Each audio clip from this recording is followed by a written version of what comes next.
एक बादशाह ने ऐलान करवाया कि मेरी सल्तनत में जो सबसे बड़ा बेवकूफ है उसे मेरे दरबार में पेश किया जाए। बादशाह का हुक्म था, उस पर अमल हुआ और बेवकूफ के नाम पर सैकड़ों लोग दरबार में पेश कर दिए गए। बादशाह ने सबका इम्तिहान लिया और आखिरकार फाइनल राउंड में एक शख्स को कामयाब बेवकूफ करार दे दिया। बादशाह ने अपने गले से एक कीमती हार उतारा और उस शख्स के गले में डाल दिया। वो शख्स ये अजीब सा एजाज लेकर अपने घर वापस चला गया।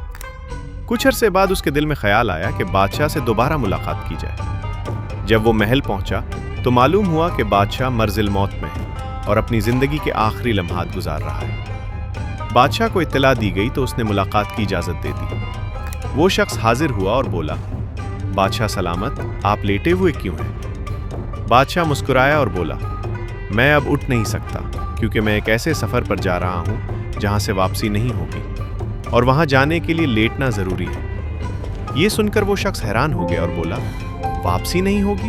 क्या हमेशा वहीं रहना होगा? बादशाह ने बेबसी से कहा, हाँ, हमेशा वहीं रहना है। उस शख्स ने सादगी से पूछा, तो फिर आपने वहां के लिए यकीनन बड़ा महल, बड़े बागात, बहुत से गुलाम और आराम व आसाइश का सामान पहले ही भेज दिया होगा। ये सुनते ही बादशाह चीख मारकर रो पड़ा।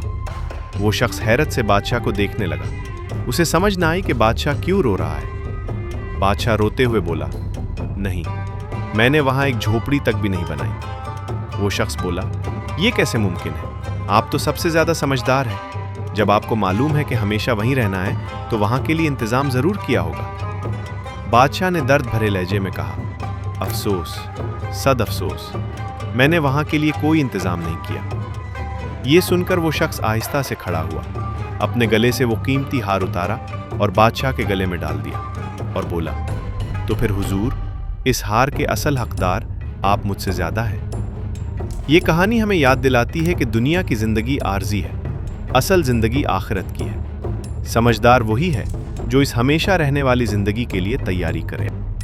Like and subscribe.